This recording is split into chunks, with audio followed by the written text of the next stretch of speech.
¿Qué tal, chicos? Bienvenidos a su clase de artes y hoy vamos a revisar una de las expresiones de las más antiguas que tenemos en la humanidad y vamos a hablar acerca del dibujo. Acompáñenme a ver cómo es que nace este gusto por dibujar y por qué es tan importante esta expresión artística. El dibujo nos ha acompañado desde siempre, ha sido la oportunidad en la que el hombre ha expresado a través de los trazos, pues todo es estos sentires y representar las cosas que ve en el mundo. Posteriormente se convirtió en una manera en la cual él puede poner también sus pensamientos y sentires. Pero no lo debemos de confundir o poner al igual que la pintura, porque la pintura tiene otra clase de reglas y de situaciones que el dibujo no tiene. Porque es un poco más libre, aunque también, bueno, es una base importante. Vamos a ver este video en donde veremos un poco acerca del concepto del dibujo. Pongan atención. Antes de hablar de la historia del dibujo, vamos a hablar brevemente sobre qué es el dibujo. Algunos dicen que el dibujo es considerado un arte visual, en el que se utilizan diferentes medios para representar algo, bidimensional. También es considerado como un lenguaje universal. Los elementos necesarios del dibujo son la línea, la forma, la proporción y la perspectiva. Desde el principio, el hombre ha utilizado el dibujo como una forma de comunicación, pues ha tenido la necesidad de plasmar todo lo que rodea su naturaleza, su forma de vivir, entre otras cosas. Los primeros dibujos se remontan desde hace 35.000 años, en el Paleolítico Superior. El Homo sapiens plasmaba sobre las piedras, paredes rocosas o bien sobre pieles de animales que cazaban, pues todo lo que le rodeaba. Estas son consideradas las primeras obras de arte de la humanidad, una manifestación artística como estas, las cuales se pueden encontrar en cuevas o bien en ciertos vestigios. En la era egipcia, pues se consideró el dibujo como una expresión de arte. Decoraban sus templos para tener las construcciones más importantes de la historia. Pasaron de una composición de un elemento a dibujos más complejos, donde el color resalta, pues cada representación habla de los dioses, de las ceremonias y de sus guerras. El primero que se redactó un papiro abarca pues sobre cuestiones de aritmética, cálculos trigonométricos, entre otros. Vamos después con los griegos. Sí, otra vez los griegos, los cuales se preocuparon mucho por la expresión perfecta del ser humano. Inicialmente los griegos dibujaban en murales, en cerámica y otras superficies como lo son el papel, el lienzo y entre otras cosas. En este tiempo se utilizaban mucho las escenas de guerra, de héroes, de escenas de dioses y representaciones de la vida cotidiana para poderlas plasmar.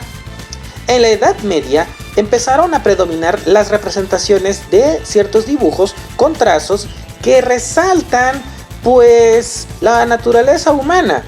Aquí es donde se crea el papel después de la invasión china, lo cual para ilustrar se deja de ser una actividad únicamente para monjes y empieza a emigrar a ser, pues para el Renacimiento, el reconocimiento de la belleza. Pues empezó a expresar como un movimiento orientado por artistas e intelectuales en Italia, pues es donde se renace las artes, ya que desde el punto de vista ético y estético, se liberan los vínculos del concepto de una vida cristiana. Más adelante, en la era moderna, aparecen dos tipos de dibujo, el artístico y el técnico. En el artístico se clasifican los dibujos para expresar ideas estéticas, filosóficas y abstractas, mientras que el segundo representa la tipografía arquitectónica. Se utilizan medios tradicionales como la tinta, el grafito, el carbón y etc. Por último, aparece el arte digital. Ahora el dibujo no solo está en hojas de papel, sino que se convierten en dibujos digitales que son plasmados en computadoras. Se crea una nueva técnica, a la cual conocemos como los píxeles, y estas formas de arte asociadas a la informática y a las computadoras surgen a mitad del siglo XX. También tenemos ahora las animaciones en 3D, que son creadas en computadoras. Algunos de los softwares más importantes son el Solid Edge y el AutoCAD. Y así tenemos esta historia del dibujo. Muy bien. Una de las expresiones también y vertientes que tiene esto del dibujo es la historieta. ¿Qué sucede con la historieta? ¿Qué sucede con estos personajes de cómic? No vamos a hacer un recuento acerca de superhéroes y casas editoriales o cómics. Ya tenemos mucho contenido acerca de eso. Vamos a revisar el por qué nacen las tiras cómicas. Porque, ojo, no todo trata de sobre superhéroes o cuestiones de dibujos para marcas y esas cosas. Hay mucho más allá. Así es que vamos a ver esta pequeñísima presentación y vamos a ver una entrevista a un excelente dibujante de aquí de Jalapa, Pavel Ortega. Así es que acompáñenme a ver esta pequeña semblanza de qué sucede con la historieta. Colores, viñetas, entramados y onomatopeyas.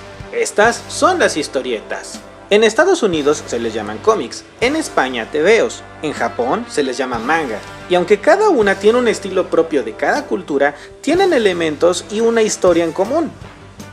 Si tomamos en cuenta las diferentes formas de arte pictórico y la amplitud de conceptos relacionados a la historieta, va a resultar difícil establecer cuál fue primera, pero lo que es seguro es que sucedió muchos años antes de que se crearan a los superhéroes que conocemos hoy en día, y que actualmente las historietas también son una forma de literatura relevante como los cuentos y las novelas.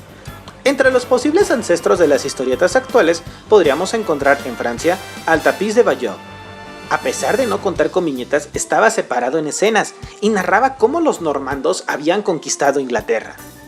El conquistador español Hernán Cortés encontró un manuscrito ilustrado precolombino llamado Garra de Tigre, que cuenta las hazañas de un héroe local. Y algunos autores consideran que incluso los jeroglíficos egipcios pueden considerarse una forma de historieta. Los casos en los que las secuencias de imágenes representadas presentan una coherencia narrativa, pero el verdadero crecimiento de las historietas va a comenzar en el siglo XVI y se extiende hasta el siglo XIX, gracias a la invención de la imprenta, primero en forma de cuadernillos independientes y más adelante como una página agregada a los periódicos y revistas, donde las historietas servían para caricaturizar los eventos actuales, muchas veces como una sátira de los políticos. Ya en el siglo XIX, y con la ventaja de poder incluir páginas a color, las historietas comienzan a variar en temática y se abren a un público más amplio. Aparecen más ficciones y se crean historietas dirigidas especialmente a los niños. Nacen así las revistas y los suplementos infantiles.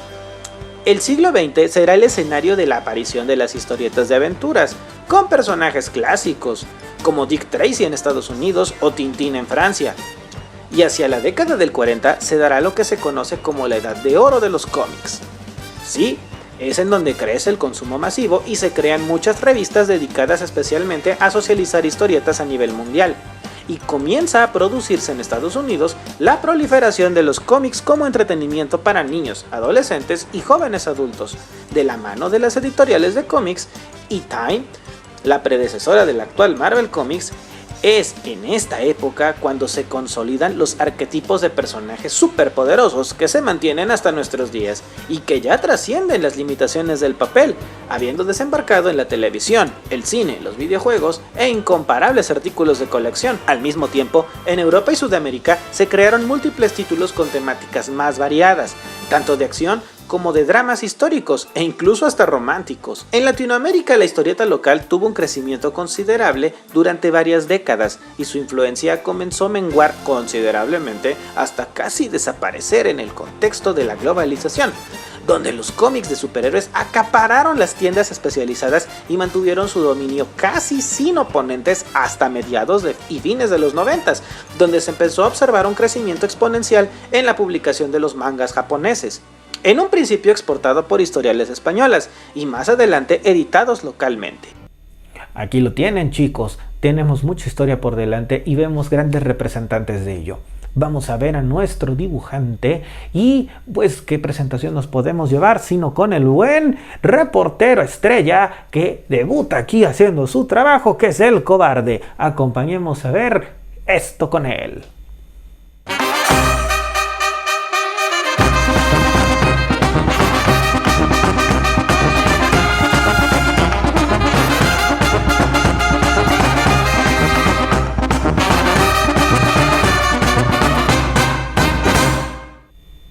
¿Qué tal, muchachos? Bienvenidos a esta sección donde realizaremos reportajes a pie de calle, claro, con todas las medidas sanitarias posibles y con las precauciones necesarias. Vamos en esta ocasión a revisar cómo es esto del dibujo, cómo nace, quién lo ayudó, cómo alentaron a este personaje. Vamos a hablar con Pavel Ortega y te dejaré esta pequeña semblanza. Pavel Ortega Es un autor originario de Jalapa, Veracruz, y reconocido también por su trayectoria como titiritero. En 1998 viajó a Barcelona, donde estudió en el Instituto de Teatro. Ahí empezó su trabajo actoral y técnico con compañías de teatro catalanas, entre las cuales destacan Jordi Bertran, Tea Monier y T de Teatre. Su trabajo como dibujante se remonta a la misma época, pues fue en el Salón del Cómic de Barcelona donde hizo contacto con la editorial Batracio Amarillo, en la cual editó el monográfico de un personaje llamado El Maestro.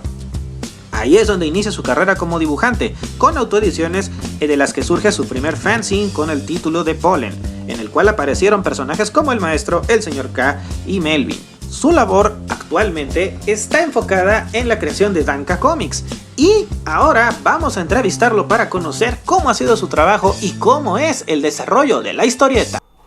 Muy bueno su trabajo, ¿sí o no? Ahora vamos a revisar ¿cómo es? Bueno, pues la labor del dibujo, la historieta, cómo nace, cuál es su técnica. Y pues vamos a verlo porque realizamos este pequeño reportaje. Acompáñenme a ver esta entrevista exclusiva. ¿Qué tal, muchachos? Estamos aquí desde Los Lagos, en la ciudad de Jalapa, y vamos a entrevistar a nuestro dibujante experto, al buen Pavel Ortega. ¿Cómo estamos? Muy bien. Bueno, pues aquí estamos en Los Lagos. Mi nombre es Pavel Ortega, soy autor de estas novelas gráficas que tal vez puedan conseguir en la página de Danka Comics, todo con K, en la página de Facebook. Y pues eso me dedico, a hacer historietas, ¿no? Muy bien. Fíjate que estamos ahorita realizando este proyecto en Artes y estamos instando a los muchachos a dibujar. ¿Qué nos puedes decir acerca del proceso de dibujo? ¿Es complicado? ¿Es fácil? ¿Cómo fue que te empezó a gustar esto de la dibujada? Cuéntanos. Pues bueno, yo lo veo muy sencillo, la verdad, porque no es como otras cosas que pasan en la vida que luego te equivocas y ya no hay cómo arreglarlo. El dibujo es muy bonito porque siempre puedes volverlo a dibujar. O sea, el mismo dibujo puede quedar exactamente como tú te lo imaginas y lo puedes repetir muchísimas veces. Yo lo que normalmente hago, cojo hojitas muy de esas que no tienen mucho gramaje y luego pongo una hoja encima de la otra y voy calcándome a mí mismo hasta que consigo exactamente las proporciones o las dimensiones que yo quiera. Incluso antes puedo hacer con una regla más o menos el volumen que quiero para cada aspecto, como la cabeza, el torso. Pero bueno, eso si se quieren dedicar a algo un poquito más elaborado, si no, pues es una forma muy divertida, es una forma de escritura también. La gente no contempla el dibujo como una forma de escritura, como que muy pocas veces ven la educación visual como algo que es algo como parte del lenguaje, ¿no? La imagen comunica, todo comunica. Tú traes ahora una máscara, estás comunicando algo, las piedras a mi alrededor atrás también están comunicando algo. Todo es representativo y todo va pues precisamente comunicando, y así es como interactuamos con otros seres humanos también a la distancia. Sí, y fíjate que es algo bien interesante porque se ha estado remarcando, bueno, en la clase, estamos hablando acerca del dibujo como un lenguaje, como una forma de expresar cosas. No nada más es ponerse a escribir cosas o dibujarlo a lo, ¿cómo decirte? Dibujar por dibujar, sino el que tú quieras verdaderamente decir algo. Exacto, yo creo que si el dibujo es una parte de la narrativa, pues tienes que tener algo que contar, ¿no? Por ejemplo, no sé si has visto las ilustraciones del Señor de los Anillos. Todos esos mundos fantásticos que luego solamente uno puede tener en su cabeza, pues los estás comunicando a través del dibujo. Sí, es cierto que la palabra escrita nos ayuda mucho a comunicar precisamente, pero el dibujo también está describiendo cosas, ¿no? De qué magnitud es la cascada, cómo son los brazos de Aragorn, de qué tamaño son los hobbits, todo eso se describe a través del dibujo. Y de hecho está tan metido dentro de nosotros que muchas culturas lo tienen, ¿no? Los jeroglíficos de los egipcios, de las estelas mayas, etcétera, en las cavernas también de los cavernícolas. Siempre ha existido el dibujo y es muy parte de nosotros. Muy bien, y una pregunta, ¿cómo es que tú empiezas a esto del dibujo? ¿Cómo fueron tus inicios? ¿Te impulsaron? ¿Te apoyaron? ¿Cómo fue esa iniciativa? Pues yo creo que eso no depende de nadie, realmente es de uno. Yo creo que llega un punto en que, y además te digo que es tan humano que todos comenzamos a dibujar. Yo creo que el que nos esté viendo sabe perfectamente que él siempre dibujó desde niño. En algún momento dejó de hacerlo. Y de hecho, de esa manera lo contaba un poco, bueno, varios artistas lo han dicho, que no es que uno se meta a aprender a dibujar, más bien es que uno no deja de dibujar. Cuando en ese momento en la escuela donde te dicen ya deja de dibujar o te dicen ya no lo hagas, o uno pierde también el interés de por sí, pues luego tiene que volver a agarrarlo, y cuando lo tiene que volver a agarrar a lo mejor le cuesta más trabajo. Pero el que no dejó de hacerlo, el que se quedó necio y terco como un servidor aquí, pues claro, pues va mejorando, y siempre vas mejorando. Yo creo que uno ve sus primeros dibujos de hace 10 años y dice, uy, cuánto he mejorado, y a lo mejor lo que dibujo ahora me parece muy bien, y en 10 años no me va a parecer tan bueno porque precisamente habré mejorado, o al menos eso es lo que uno busca. Yo la verdad nunca estoy satisfecho con nada de lo que dibujo, siempre quiero que pueda hacerlo mejor. Claro, porque ese es el secreto, el hecho de que pues vas empezando, de ahí tú decides mejorarlo, ir poco a poco aprendiendo de lo que ves, porque ¿tienes estudios formales de dibujo y arte? No, en mi caso no, todo es autodidacta. Lo que sí es que hay que tener una actitud muy autocrítica. Eso muchas veces no te lo enseña mucho en la escuela, pero uno tiene que aprender a ser muy crítico con su propio trabajo, porque el hecho de que a veces los papás, los amigos nos festejan y dicen, ay, mira qué bueno, nos impide a veces ver nuestros propios errores, y siempre hay que estar atento, de estar leyendo otros autores o viendo otros dibujos, diciendo, bueno, esto yo creo que todavía se puede hacer mejor, y esa capacidad está inherente en el ser humano en cualquier cosa que hagan, en la cocina, en la carpintería, en cualquier cosa que les gusta hacer, siempre se puede hacer mejor, siempre. Claro, y eso es importante, muchachos, porque nosotros estamos, quizá ustedes están acostumbrados a que no pasa nada con lo que hacen, pero sí pasa algo. Hay gente a la que pueden inspirar, hay gente que está observando su crecimiento y que con el tiempo ustedes los pueden impactar. Aquí tenemos el caso del máster. Tengo el honor de conocerlo desde hace 10 años y pues yo lo conocí y me acuerdo del dibujo del señor K, y ahorita ya tenemos a Danka. Y es otra cosa, o sea, ahí tú ya armas otra historia, hablas de otras situaciones, retratas muchas cosas de lo que pasó en Jalapa. ¿Cómo fue que concibes esta historia? Cuéntanos. Pues mira, lo que pasa es que uno no puede quedarse con una época. El tiempo no se queda congelado, todo está en continuo movimiento, en continua evolución. Y el ser humano, todos no estamos igual ni pensamos igual que hace 10 años. Ustedes mismos mírense y guarden esos pensamientos de cómo están ahora, y vayan a mirarse dentro de 10 años más y van a ver que también piensan completamente diferente. Pues así mismo el señor K, pues era muy de una época, de un momento de mi vida, y de tanto estar pues yendo a las convenciones, conociendo chicos que también les interesaba dibujar, o viendo que otras cosas se realizaban en el momento, pues fui creando Danka, que fue una cosa que nació precisamente a partir de eso, de comunicarme con otros, de preguntarles cuáles eran sus intereses y qué era lo que les gustaba hacer, o qué les gustaría mirar en un cómic, y así han ido apareciendo este y otros trabajos, ¿no? Es muy interesante, insisto, el hecho de cómo se fueron revisando estas formas, cómo tú concibes incluso esto, pero no nada más te dedicas a ese personaje, dibujas muchas más cosas, supongo. Sí, en mi página de Facebook, Danka Comics, todo con K, Danka. Ahí lo vamos a poner. Pueden encontrar otras de mis tiras cómicas, porque cada formato pues tiene una forma diferente de abordarse. Por ejemplo, una tira cómica tienes que aprender a resolver en 4 viñetas una historia, ¿no? Tienes que hacer un planteamiento, un desarrollo de un chiste y un remate, ¿no? En la historieta o la novela gráfica, pues como tiene más páginas, puedes irlo desarrollando un poco más, aunque tiene los mismos pasos, ¿no? Claro, y también es bien interesante porque tú te burlas de los acontecimientos actuales, ¿no? Ahorita estás desarrollando la parte de los etiquetados, de los personajes que ya no van a estar en los productos y todo eso. Y pues es interesante verlo, a mí me agrada mucho, es muy chistoso verlos. Muchachos, consúltenlos de veras, aquí les estamos dejando el link para que lo puedan ver. Y bueno, no te vas a quedar allí, supongo que tienes planes a futuro, como qué estás pensando últimamente en hacer, o hacia dónde va a ir el trabajo que llevas a cabo.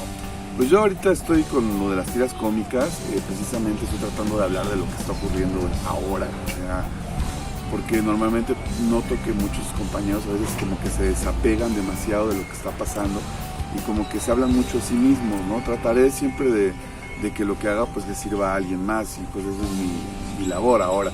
No sé por dónde voy a ir, realmente los nuevos acontecimientos con lo de la pandemia y todo, pues nos cambiaron mucho los planes y nos han enseñado a no hacer tantos planes, sino irnos adaptando precisamente al día a día. Y en ese proceso y en ese aprendizaje estamos. Muy bien, chicos, pues como pueden ver es una evolución de un artista de verdad. Estamos presentándolos aquí a un dibujante serio, un dibujante que tiene mucho talento y que se encuentra aquí. Y bueno, pues esperemos que resulte mejor tu trabajo. Te agradecemos el tiempo prestado por aquí. Y para los muchachos, ¿les tienes algún consejo que dar? Pues que no se desesperen, que tengan mucha paciencia, que no traten de hacer cosas muy grandes así como de golpe, ¿no? Porque luego uno quiere comerse el mundo y hacer la gran novela gráfica de 500 páginas y comiencen con cosas chiquitas, con historias chiquitas, pero traten de dar lo máximo que puedan en esas 4 viñetas o en esos 4 cuadritos y siempre traten de hacer así cosas chiquitas, pero con lo máximo que puedan, y van a ir notando, no se van a desesperar, van a ir viendo cómo van evolucionando, y bueno, ese sería mi consejo.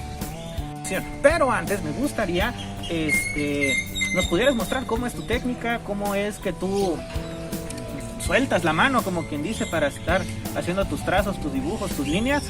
¿Te parece que hagamos un acercamiento con la cámara y ahorita les voy a enseñar cómo trabajo? Perfecto, entonces acompáñanos, muchachos.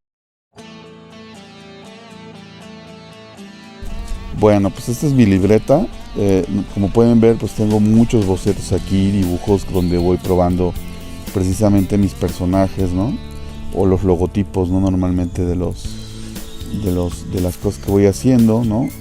Normalmente dibujo así, o sea, no se crean que el dibujo ya es así como lo ven ustedes en la pantalla. Y voy haciendo varias pruebas hasta que por fin tengo un dibujo ya terminado, ¿no?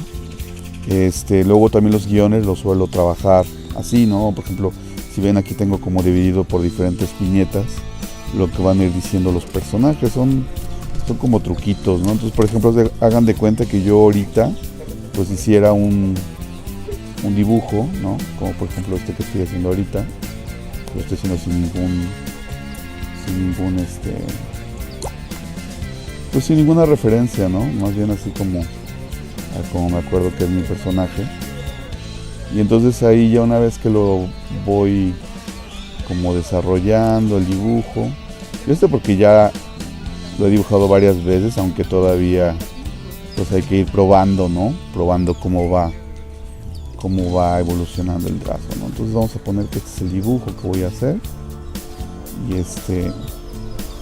y lo hago pues más que nada boceteado, ¿no? O sea, así como que sin ninguna referencia, ¿no? Pues aquí como lo pueden ver pues está así muy sencillito. Y luego cuando les digo que lo repitan es que precisamente pues luego lo calco también, ¿no? O sea, voy afinando, por ejemplo, digo, bueno, pues aquí quiero que la boca esté un poquito más arriba, voy a hacer un poquito más ancho, más circular esto. Por eso trabajo mucho con este tipo de libretas que no son muy finas, que son muy baratas, que las deben de conseguir muy fácilmente allá donde estén, son de esta de roca, ¿no? Que son engrapadas, no son libretas caras. Normalmente cuando trabajo con libretas caras es como que me impone mucho el hecho de que es cara y que no puedo equivocarme, y precisamente pues uno va aprendiendo de los propios errores, ¿no? O sea, no es como que uno ya sepa todo, ¿no? Entonces voy como calcando mi propio trazo para irlo puliendo, ¿no? O sea, por ejemplo, aquí digo, no, pues me fue un poco chueco por acá, pues lo puedo hacer un poco más acá para que tenga un poquito más espacio la mano, etcétera, ¿no? Entonces básicamente voy redibujándolo y así las veces que ustedes crean hasta que quede exactamente como ustedes quieren que quede, ¿no? Ya cuando lo tienen pues pues ya digamos que ese es el que a ustedes les gustó, pues ya ahí pueden ir metiéndole detalles. Normalmente yo por ejemplo uso uno más delgadito como para ir metiéndole las sombras, ¿no? Los detalles. Uno ya ahí tiene más o menos que observar por dónde viene la luz, ¿no? O sea, por ejemplo podría venir un poco como la luz como frontal, entonces se ilumina todo lo de atrás, ¿no? Y ahí va quedando, ¿no? O al revés, puede venir todo de frente y ahí lo vas sombreando por delante y le vas metiendo rayitas, esa es como una especie como de sombras, como que vas iluminando tu dibujo, ¿no? Y lo mismo con los diálogos, ¿no? En fin, así es como trabajo eventualmente. Pueden ver mis otros dibujos que tengo por acá, algunos detalles, un árbol, por ejemplo, de repente estoy haciendo la cola para tortillas y pues ahí voy dibujando, aprovechando para ir dibujando, ¿no? Muchísimas gracias, Pavel, por todo, por su tiempo. Estamos pendientes. Muchachos, están aquí tanto en la descripción del video como ahorita hace rato en el video dejamos ahí la dirección del buen Pavel para que puedan consultar su trabajo. También pueden hablarte por allí por medio de la página. Sí, y bueno chicos, regresamos con pues al estudio. Como puedes notar, no se trata de partir de trazos simples. Tú puedes intentar darle una figura, darle una manera de ser a las cosas, a fin de que esto te ayude muchísimo a poder tener una expresión más estética, más estilizada, pero el primer paso lo debes dar tú. Acompáñame a ver estos pequeños consejos que te va a dar Mano Negra y estos trucazos que te pueden ayudar para empezar tus trazos. ¡Adelante!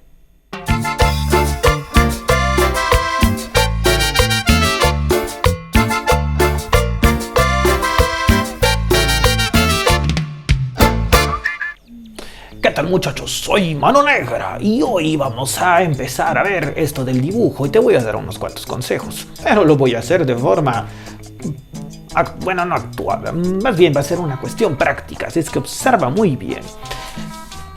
Tú para dibujar primero te puedo aconsejar que visualices qué es lo que quieres hacer y de allí tienes que partir para poder empezar a trazar. Aquí voy a tener mi gran pedazo de papel. Tú lo vas a hacer en papel pequeño o si quieres hacerlo en una cartulina estaría muy bien. Utilizaré un plumón. Tú puedes utilizar un lápiz, lápices de colores o lo que tú consideres pertinente. Y observa. Nosotros generalmente dicen que debes de soltar la mano. ¿Cómo es esto?